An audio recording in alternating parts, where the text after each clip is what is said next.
On TV, on radio, and on your smartphone. This is Talk TV. I'm Piers Morgan. Uncensored tonight, female footballers make fresh demands for equal pay ahead of the Women's World Cup. Is it time for sport to pay its female talent fairly, or do men still earn their advantage? We'll have that thorny debate. Also tonight, former President Trump faces a third criminal indictment, this time over the January 6th riots. Governor Asa Hutchinson, one of his rivals as Republican candidate to be president, demands that Trump now suspends his campaign and joins me live. Plus, a controversial barge for housing refugees is docked in Britain as officials order children's murals to be scrubbed from the walls of a detention centre. The UK has to solve this migrant crisis, but are we forgetting our humanity? We'll debate.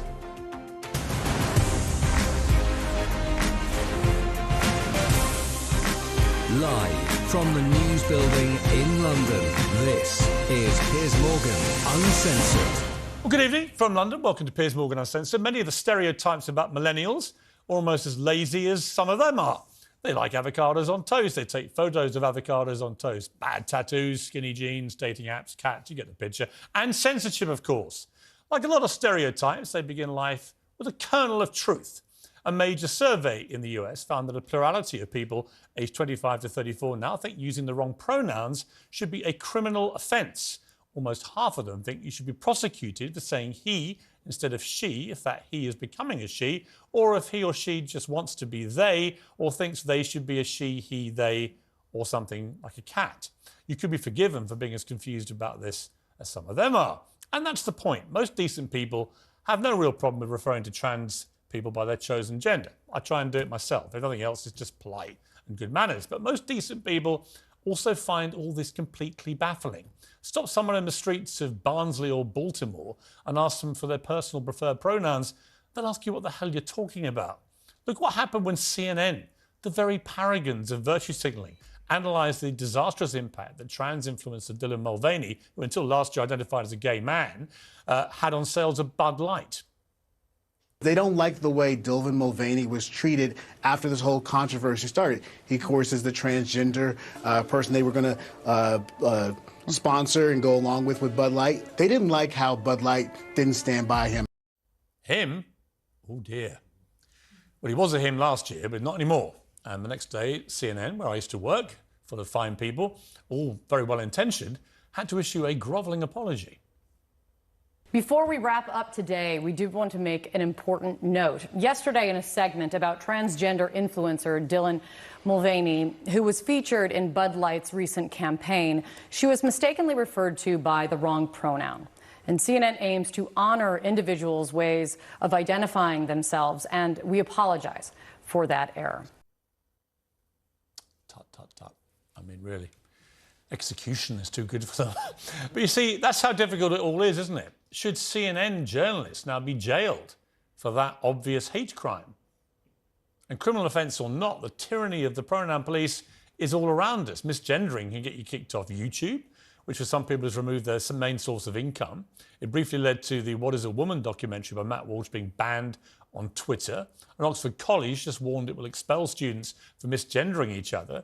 The UK government's long-awaited guidance for schools on trans pupils has today been delayed, reportedly because of legal wrangling over whether teachers must use a student's preferred pronouns. Many businesses now require their staff to wear pronoun badges or sign off their emails with their pronouns. And if you accept all of that, criminalisation probably looks like the logical next step. Yeah, sling the miscreants in prison. Now, in my view, what should actually be illegal, if you're going to get into gender criminality, might be the idea of biological men destroying women born with biological female bodies in women's sport. That's a bit of a crime to me. Or biological men demanding access to female changing rooms full of biological females, many of them very young. Or biological male rapists who identify as women at their trials to get into women's prisons. Maybe that should be a crime. And if you think that makes me a transphobe, I'd say you're the one with the phobia of common sense. Well, joining me in the studio is socialist and author Grace Blakely and YouTube commentator Pearl Davis, both, I would imagine, identifying as provocateurs. Of course. Let's talk about this first of all. Pearl, I just find the whole personal pronoun thing, honestly, absurd. My personal pronouns on my Twitter biography are now hot, hotter, hottest. And frankly, if people don't call me those, then they have to be jailed. I go along with that. But I did that to highlight that when I do that and say that, people then accuse me of being ridiculous. I think the whole thing is ridiculous. Why do we need personal pronouns?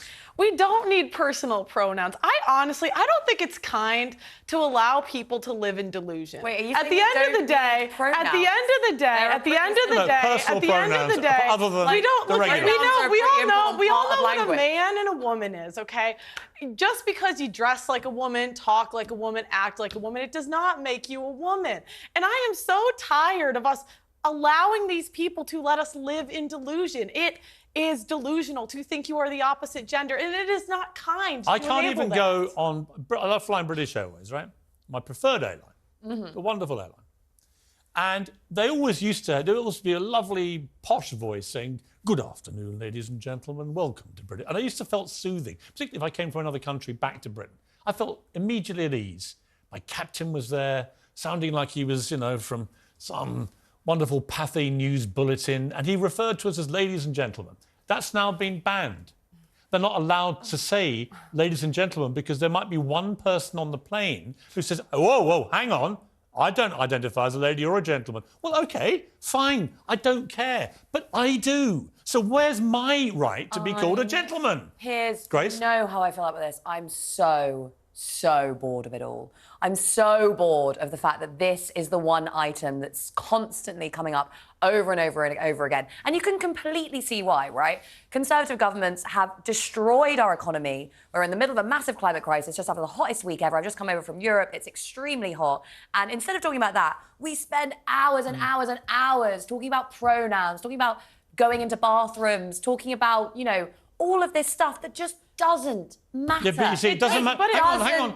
It doesn't matter to you. I'm so bored. It doesn't matter to you, Piers. but it does matter to women in sport. It does matter to women whose young daughters might be using these dressing rooms. It does matter to the victims of male rapists who see their attackers identify as women to get into women's prisons. Sorry, so when you say they don't matter, they really do matter. Let's have those issues aired in the appropriate, spaces. We are. In sport, have that discussion amongst sports people. But literally, it's about priorities, isn't it? There is a certain number of time that we have on these shows to discuss the issues that matter.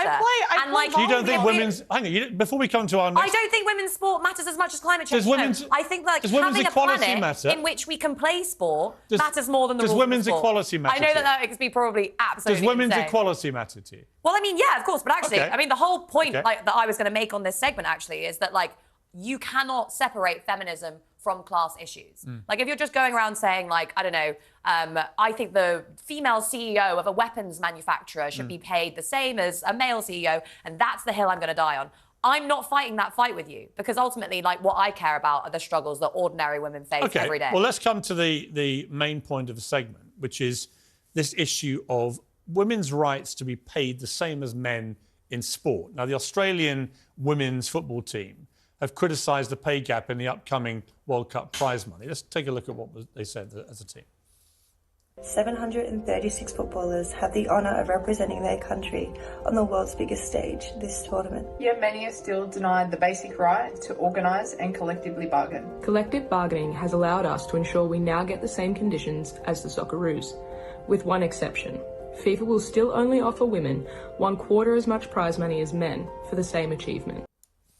Well, OK, this is an interesting pearl because if you look at the revenue, for example, in 2019, FIFA generated £586 million in total revenue. The men's, for the 2019-22 cycle, £5.8 billion. Record revenue through the Men's World Cup. So the women's game has come on in leaps and bounds. The English Lionesses, fantastic win, sell-out crowds. They're making a lot more money. They're definitely way further now towards where the men are commercially than they were, but they're still a way off. And when you saw at Wimbledon, for example, the men's final was watched by 3 times as many people, and yet they were both free to air on the BBC. You could watch both if you wanted to. So there was 3 times as much interest in the men's game. They played 2 sets more per match than the women do, and yet the women get equal pay. I'm not quite sure why. I don't think it's a matter of equality. It's just a matter of fairness, isn't it? Yeah, well, I won. I think all of the women should thank the men for funding our leagues, because most of our leagues would not exist without the men, number one. Number two, when we have the same numbers, then we should get the same pay. I'm sorry, I play volleyball at the highest level, and it's like, when we make what the men make and get the crowds that the men draw, then we should get paid the same. Well, see, why is it actually a fight for equality, Grace? I mean, why, if women in a particular sport, for example, turned out to generate more revenue, right, because they were more watchable, and in America, the women's football team is better than the men, and they do generate, even at school level, far more interest from girls than boys, for example, I don't see why equality should be the aim. Why shouldn't they get paid more than the men? Well, look, I mean, there are all sorts of problems with the way that this market for labour, and it is basically a market for labour, works. Like, I personally don't think that the top football players in the world should be paid as much as they do. I think it's ridiculous, the amount. But that's market force. Exactly. It's market forces. Well, why shouldn't they get that? Should that be the way that we decide, you know, who generates what? Personally, I'm very much in favour of the fact that they came out there and said collective bargaining. Ultimately, like, the average worker in this country hasn't had a pay rise in over a decade. How is that going to change? That's going to change when they organise with one another. I am so tired of women whining. Mate, it's the only person whining at the moment is you. Literally, the men fund our leagues, and we will still whine that we don't get paid enough. And honestly, when athletes do shit like this, it makes all of us look bad. Because instead of being thankful for the league that we have, we go out and whine and complain about the pay. I mean, as I said, I'm not whining. You sound like you're maybe doing a bit of whining. But, like, personally, I don't think we should be whining. I think people should be organising. If you want a pay increase, join a union, get out there and fight for it. That's my view. Should the women footballers get the same as the men? Yeah, I think it probably makes sense. Even if they're not making anything like the revenue? Ultimately, like, it's not going to change. It's not going to change unless they organise. That's actually true across every sector of the economy. How much? If you want a pay rise, join a union and fight for one. Let me ask you this, though. They have got unions. Exactly. Let me ask you this. On talent alone, for example, as a yardstick, the US women's football team were beaten by a group of under-15 boys from Texas, right, who were very good, under-15 boys, but their under-15 boys team beat them, I think, about 8-9-0 or something. So why should women footballers, who are clearly nowhere near as good as their male counterparts, just technically, why should they get paid anything like as much money?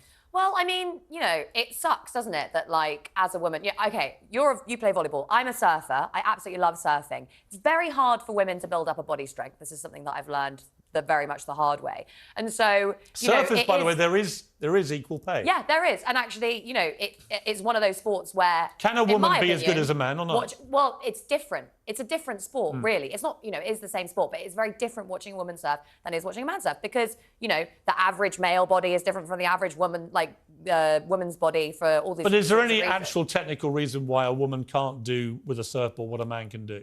Yeah, there's loads of reasons. Like, it is about the upper body strength. It's about, like, the way that the body is built. So should women surfers at the elite level get the same as men? But, like, again, I think it just is different. Like, it's a different kind of game, and people watch it. You're shaking your head. No, I just think when we start making the same amount of money as the men, then we should get paid the same as the men.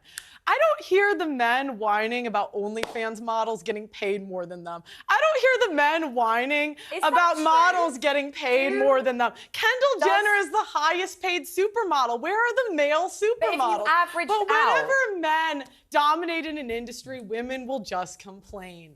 I mean, I don't know if that's true about OnlyFans, because there are a lot of men on OnlyFans as well. But I mean, look, the main point here... You think they make the same? I have no idea. But, like, maybe if you averaged out the number of men and women that are on that website. Anyway, look, the main point here, the point that I came on here that I wanted to make was that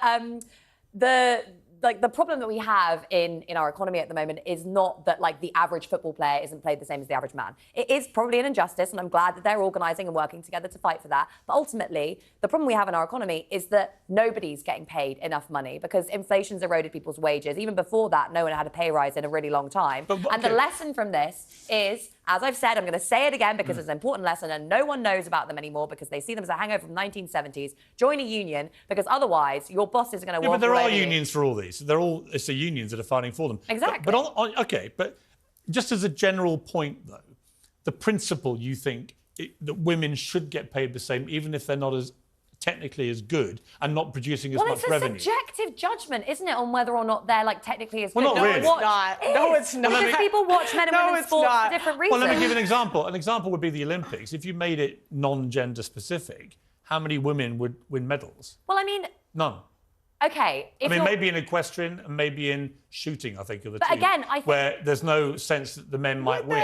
You can say, like, oh, you know, this group is better than this group. But again, I think it's different. Men are better than women at sports. Yes, let's not live in this delusion. And in most cases, Grace, more people, men and women, want to watch men play sport. Correct. That's just a demonstrable fact. That may change. And my point is, if it changes, I don't see why equality should be the only ambition for the women. If it turns out that in some sport women get more viewers watching and therefore draw more revenue, I'm all for them getting more money than the men. Can you name 5 WNBA players? 5 female soccer players? I mean, I can't name any soccer players That's already. Crazy. I wish we had the support from the feminists. I don't we know. would get equal pay if we would just get the support from the feminists. Well, let me tell you. Name 5. Let me tell you. I don't even know what the WNBA is. We need our support. You're asking the wrong person. Yeah, you really are. But I do want to mention one thing, which is I had Dale Vince on the programme. He's been funding Just Stop Oil, and also he was very, very keen to show his feminist credentials because he owns a football team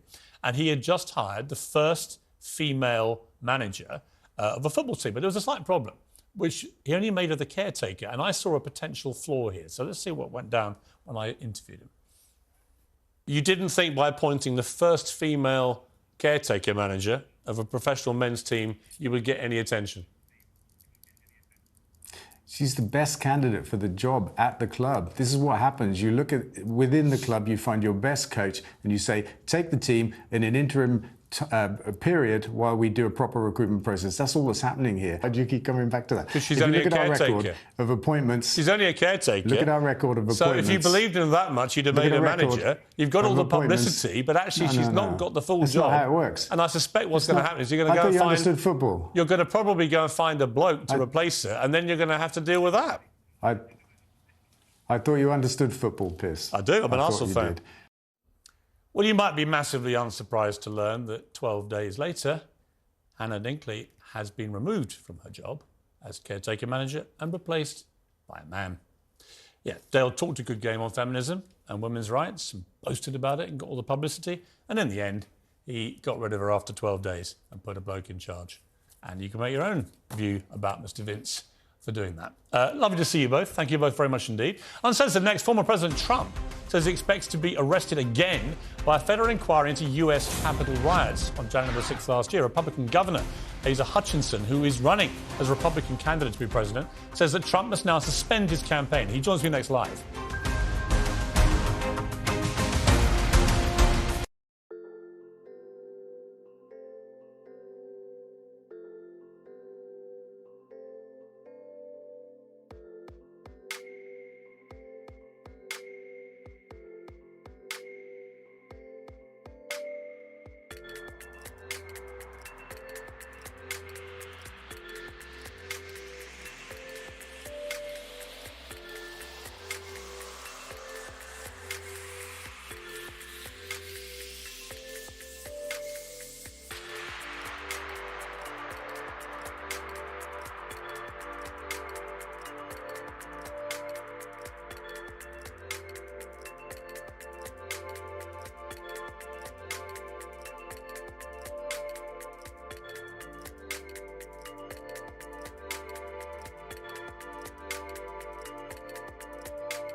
Welcome back to Piers Morgan Uncensored. Former President Donald Trump says he expects to be arrested and indicted again, this time by a federal inquiry into the Capitol riots and efforts to overturn the 2020 election. Trump posted on his Truth Social platform that it was a scam and a hoax, saying deranged Jack Smith, the prosecutor with Joe Biden's DOJ, sent a letter stating that I'm a target of the January 6th grand jury investigation and giving me a very short 4 days to report to the grand jury, which almost always means an arrest and indictment. Well, former Arkansas Governor Asa Hutchinson, who is running against Trump for the Republican nomination, has called for him to suspend his campaign, saying anyone who truly loves this country and is willing to put the country over themselves would suspend their campaign for President of the United States immediately. It is disappointing that Donald Trump refuses to do so. And Asa Hutchinson joins me now. Welcome to you, Governor. It does seem quite extraordinary, I have to say, particularly now I've come back over this side of the pond, having been in America last week. People are incredulous here that a presidential candidate already facing serious criminal charges is now potentially about to face yet more in an attempt to thwart the result of a democratic election, and could potentially after that face another raft in relation to phone calls he made in Georgia. How is this happening? Well, first of all, it's not a happy day for America. This is not a good representation of our democracy. And how did it happen? It happened because of Donald Trump's irresponsibility and potential criminal conduct. I've said all along that he was morally responsible for January 6th and what happened in the attack of the Capitol. But now Jack Smith, the special prosecutor, is through the grand jury saying he's criminally responsible as well. That has to be tested through the courts. But my point is that this is an incredible distraction from all the issues that we face as a nation. It's a distraction from the campaign. It's a distraction to Donald Trump. And if you put your country first, then you just step aside, because this is too much for the country and for him and for everyone to deal with during this critical time in our country. And that's what, I mean, I've been a federal prosecutor. I know what's at stake here when you've got 2 pending indictments and you got another one that's coming. This is not going to be a pretty sight for the next 6 months. Here's the problem, I think, that you have certainly as a Republican candidate, but that America also has, I guess, democratically, which is that Trump, each time he gets indicted, simply goes on the attack, and he's doing it again here before he's actually been formally indicted, but it's almost certain that he will be. You know, he basically turns it into a political thing. He says that it's a third indictment, and it's the arrest of Joe Biden's #1 political opponent, i.e. himself, who is largely dominating him in the race for the presidency. Well, he's way ahead in the polls, and each time one of these things happens, Trump's popularity in the polls seems to go up, not down, which is also extraordinary.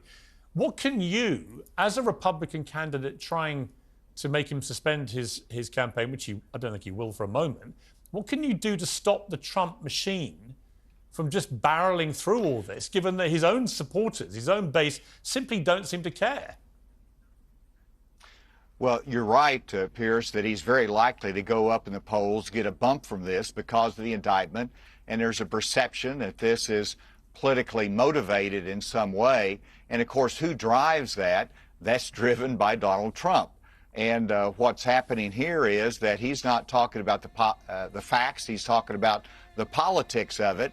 And so, you know, if this is going to change voters' thinking, it's going to be over the course of time when they realize that the Republican Party can't win with Donald Trump as the nominee with all of these external pressures. You can't attract independents. You can't attract suburban voters. So we're going to lose. And so that has to be absorbed. And then secondly, the seriousness of the allegations. I can't speak to the January 6th because I don't know what he's going to charge. But whenever you look at the mishandling of classified information, these are our nation's secrets. And for a former president to use those with entertainment value, these are important facts. And whether they're brought out in terms of the court case, I'll certainly be bringing them out in terms of the campaign because they're relevant. What kind of commander-in-chief are we going to have? You, as you say, were a federal prosecutor. When you saw what was laid out in the charges just for the documents alone, obviously the Stormy Daniels thing I think is a smaller affair legally, but the stolen documents, when you read the charge sheet there, how serious do you think it is and how likely is it that he could be convicted? Well, those charges are as serious they get in the criminal case context. Jack Smith laid out the facts very clearly. I recognize that there's always a different side of this that's presented in court, but it doesn't get any more serious, particularly for someone who wants to be our commander-in-chief again. There's a presumption of innocence. It's going to be tried in court, but this is serious, and the allegations on January 6th are serious. Now, they're particularly serious on the body politic, the entire voting base. The Republican Party needs to wake up and say, we can't have someone who opposes a peaceful transfer of power under our democracy. And that's exactly what happened. And the question that Jack Smith has got to prove, did he know that at the time he summoned everyone to the Capitol and wanted them to oppose the transfer of power, which caused them to march on the Capitol? What did he know at that time? Again, what I would say, though, here is the problem politically, is it doesn't stop him if he's indicted multiple times from running as a candidate. The Constitution allows that. It doesn't stop him even if he's convicted. Even if he's sent to prison, Donald Trump could continue to not only run as a candidate, actually be president. Now, it would be completely unprecedented, but most things Trumpian are. So how do you... Look, you're currently polling at 1% yourself in the race. He's over 50% in many of the polls. He's so far ahead of everybody. All these indictments seem to do, as I say, seem to help him. They seem to pump up his numbers. Kevin McCarthy was saying that today. I just don't know how you can stop him winning the nomination. And he would then think, Trump, I know him very well, in a two-horse race against Joe Biden, who looks like he's barely functioning and we're still 18 months away from an election, he'd have a very good chance of winning.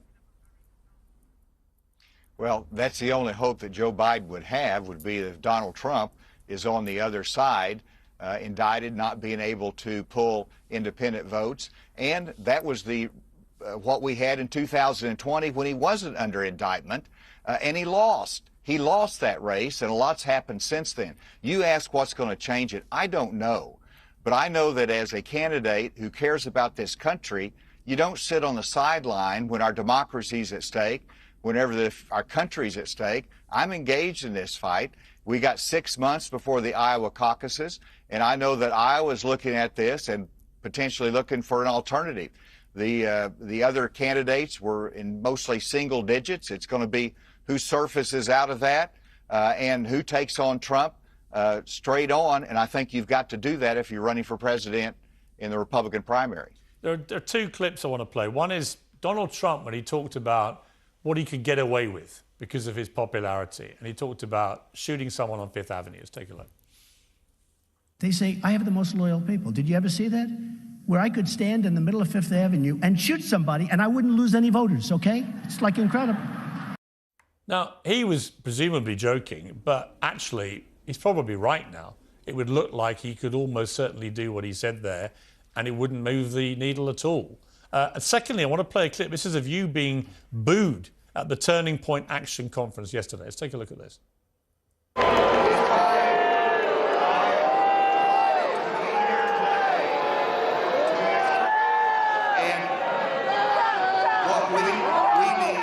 So the two things there. One, I think he's reached that point where he can basically do what he likes and his base isn't going to... we'll just listen to his explanation and believe it. But secondly, for you as a Conservative, a long-time Republican who really cares about his party and his country, to get that kind of response at a Conservative event, how did you feel about that? And what does that tell you about where the party now is?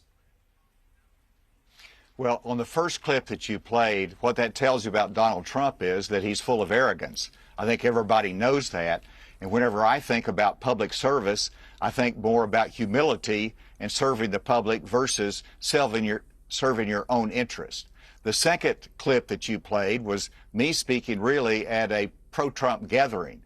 And I go to that audience because I know they're not all aligned with me by any means, but I make the case of a conservative vision for America and where we need to go. You've got to reach out to those audiences. Thank goodness there were a lot of young people there, thousands of them, who were very interested despite some bad leadership and behavior on the part of some of the adults in the room. If Donald Trump is watching this, and he probably is, what would you say to him?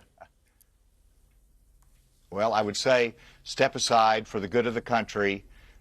You're not going to be able to successfully win. You know that, just like you knew that you lost in 2020. So think this through. I hope that you'll make that decision and drop out for the good of the country. You know the problem, Asa Hutchinson, is that that's exactly what so many people told him in 2016. I remember. Everyone said, you haven't got a chance, drop out. And he just barreled on and he won the presidency. And I'm sure part of him's thinking, if Biden's the opponent, I've got every chance. Good point. And that's why if you're going to win the nomination, it's got to go through Donald Trump. We got to take it in the debates. We got to take it on the campaign trail and win. Governor, great to talk to you. Thanks for appearing on the show. I appreciate it. Thank you, Piers. Well, Uncensored next, a barge likened to a floating prison docks in Britain. It'll house 500 male asylum seekers. Is it a deterrent, or is Britain's migrant policy becoming increasingly inhumane? We'll debate that next.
This is Talk TV.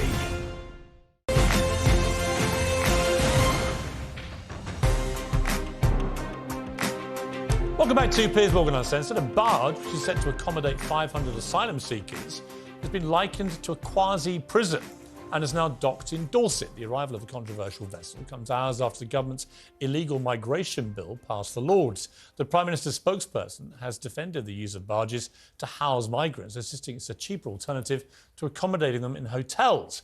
Well, I'm joined now by the political journalist Ava Santino and the Talk TV presenter Richard Seiss. OK, Richard, barges for asylum seekers. When you look at it, it does look like a floating prison. Are you comfortable? That's how completely comfortable. Let me tell you why. Asylum seekers? Because this barge has been used as an accommodation barge for 30 years.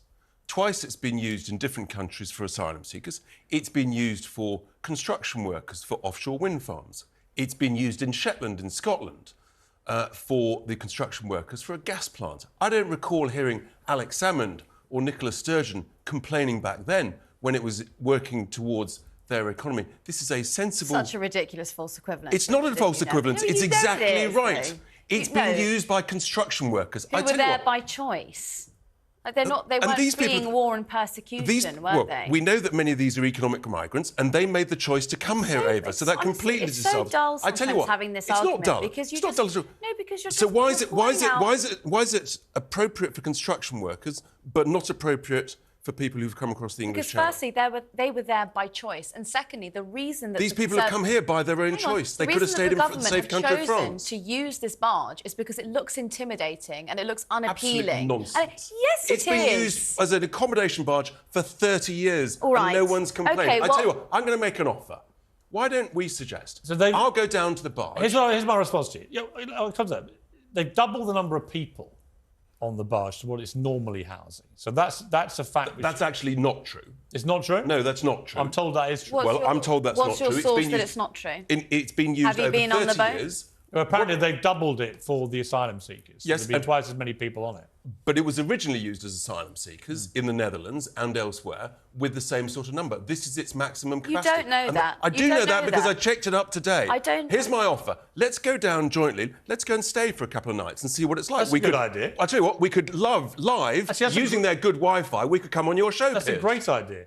I'm not going to go and torment people who have already been through so much. It's not a question of tormenting, it's about learning the facts. These are people, we're talking about people who fled war and persecution, and we're talking about them as if they're just sort of objects and movable. Well, isn't the problem? They're not all legitimate asylum seekers. Yet, we know that last year, for example, of the people that came on the boats, about a third were economic migrants from Albania. They weren't actually from war-torn countries at all. So that's not statistically true. And let me speak to that for one moment. Why isn't the Home Office employing more people to process asylum seekers? People who come over with claims. Why well, that are we I agree with. Yeah, but we're here's only the problem. processing At the moment, what they're doing... Not a shortage of people, they're just processing them very slow because they're incompetent and woeful. Like, we're agreed on. But we also have this issue with this hotel, for example, in West Wales, in Llanelli, the Strady Park Hotel, where apparently they've basically made 100 staff redundant. They're going to put the whole place taken over by asylum seekers.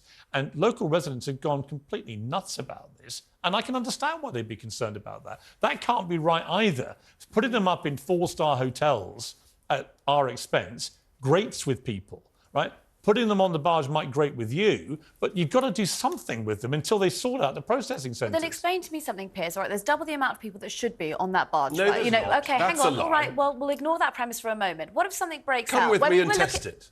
You've got to let me make a The point. barge's capacity is going to be increased from 222 to 500. There are 222 rooms, and you can have it as single beds or as double beds. But they're actually they're doubling the capacity for people. And let me talk to you about what happened in Manston, all right? What broke out in Manston? Don't do a bit of whataboutery. Focus on the barge and Llanelli. That's what we're talking about. It was where we were housing asylum seekers. Until we sort out the processing centre, which has to be done, where are you going to put all these people? You need to process them. That's what you need to do. But where are you going to put them? Tents? So you want tents in armoured barracks? If you treated this like an emergency war situation and you actually process people correctly, you wouldn't have to, bring in barges to house them or bring in new hotels. How are you going to deter the people smugglers and all the people who are just trying it on as economic migrants? How do you sift through all that and get to legitimate... And I agree with you. We have to be humane about asylum seekers and legitimate refugees from war-torn countries, not least from countries where we've started the wars or engaged in them if they were fought illegally like Iraq. Well, you have to tell me on that. But my issue, I think, is on behalf of everybody else who's concerned about this,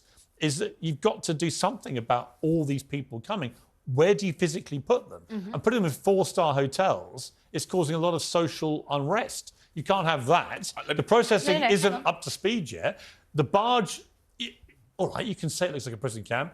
It looks a bit like a cheap cruise ship. Actually, is it that bad to put them there and process things? And tell me why we won't put a processing centre in Calais. That was suggested by Macron years ago. We put a processing centre there, then no one makes that dangerous trip over. We're agreed. I've been suggesting that for months and months and months. But look, hear me out. That barge, it's used for construction workers, but according to you, it's not good enough for asylum seekers. I was down in Llanelli yesterday, and let me tell you, the good people of Llanelli, they have blocked the access to that hotel. It's on unregistered land. The neighbours deny the access to it. They've got tents there, they're staying overnight. They're not going to let that be used. They are saying enough is enough. I've got a friend of mine who lives in that area. He says there's absolute mayhem down there because they just think it's completely wrong.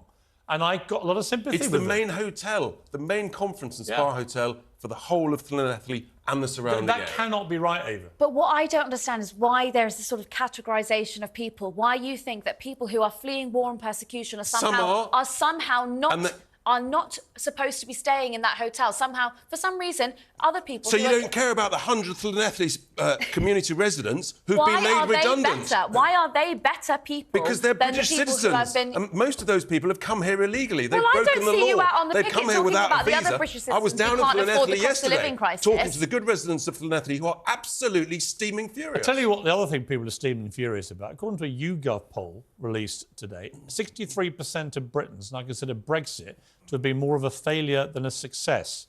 Just 12% of those asked see Brexit as more of a success than failure. That's unbelievable. I mean, that is heading to the point where... It's not unbelievable, Piers. What it is a reflection of the fact that most people recognise that this government hasn't taken advantage of the opportunity. If you talk to Brexiteers who voted for Brexit, they don't regret the vote. What they're disappointed with is the government hasn't taken advantage of it. Last year we had a net positive migration of 600,000 people. We're now appealing for construction workers to come into the country from other countries. Even though we've got 5 million we have the boats continue to be out of control. It's not a false equivalence. The loudest claim of the Brexiters that somehow we would be controlling our borders is obviously complete nonsense. Because the government have completely failed to do what they always say. But because I'm not in charge. If I was in charge, it would be very different. They've been trying everything, but Brexit... They haven't tried everything. They deliberately created... They deliberately created a low-skilled, open borders visa policy. At what point do you accept Brexit hasn't worked? I say that as somebody, by the way, I voted Remain, but I then stuck my neck out and said I absolutely honour the result of the referendum. I attacked the Remainers who didn't. I said democracy depends on accepting the results of these votes.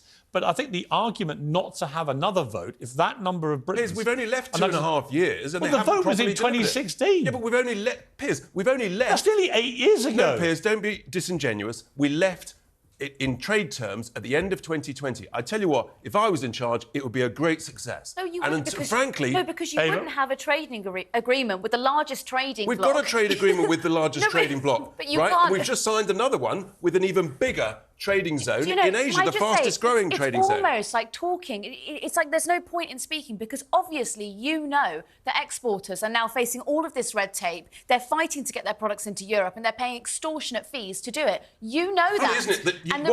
What you don't know, because you haven't done the research, is that our trade figures, we're actually exporting more in value terms than we were at the end of 16 or at the end of 2020. You don't know that because you haven't done the research. But you know what, Richard? The truth is, that reflects my own anecdotal chats with people. And it's not that they feel that they were betrayed or lied to, any of those things which the Ramonas love to say, although there's some argument, I think, on both sides were disingenuous. It's just they just feel it's not working.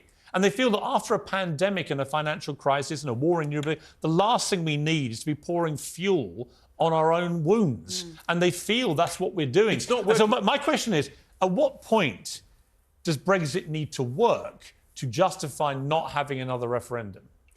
What the government of the day who fought for this, as I did, but I'm not the government of the day, they've got to take advantage of the opportunities. Right? You've got to get rid of the daft regulations. You've got to cut government waste and cut taxes for people. And you've got to go through it. And you've got to control your borders. And they've deliberately opened the borders. Why did Boris Johnson, the man who led the Brexit charge, why didn't he do all this? Very good question. Because we need to ask him. Get him in here and ask him, it. because he hasn't done it. The Tory government... The Tories have they won the failed 2019 election on the back of getting Brexit done. And they haven't done it because they're weak, oven-ready deals. It was all done and dusted. It was all easy. Now it's turned out to be a total disaster. It hasn't turned out to be a total disaster, Piers. Let's just remember, the Eurozone is in recession. So I don't know why everybody seems to think they're a massive success story like Ava. Germany is in recession. We're going to outperform Ava, do you think we should have another referendum? Tony Blair thinks it's too late and that basically the damage is done and to go back in is too painful. I think it's too tough of a question. But I mean, clearly this isn't working. I mean, clearly we need to have some kind of access to the market in Europe. It's obscene. I would just just clarify, right? The Eurozone is in recession. We're not. So we're actually doing better than the Eurozone. So actually, most analysts do say that we are in recession. We just haven't declared we might be heading recession. towards one. I've got a timeout. We've run out of time. The debate will continue until or if Brexit works. I'm not holding my breath, Richard. Sorry, mate. I'm not holding my breath. It will if I'm in charge. Good to see you, but well, you make it. You have to get elected first. Correct. That's what I'm planning to do. Well, good luck. If you do, come back on the show. Uncensored next tonight after Karl Stefanovic and the rest of the Australian media called me a big crybaby and king of the pommy whingers following the disgraceful, treacherous, unsportsmanlike behaviour we witnessed from Australians at Lord's in the Ashes earlier this month. I thought it was time to go head-to-head with the cocky Today Show host. That's next.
Coming up on The Talk, the government's illegal migration bill will become law, but the arrival of a controversial barge to house asylum seekers triggers protests. And BBC bosses are forced to face the music over the Hugh Edwards scandal. And there's Commonwealth Games chaos as Australia pulls out of hosting the event. That's all at 9.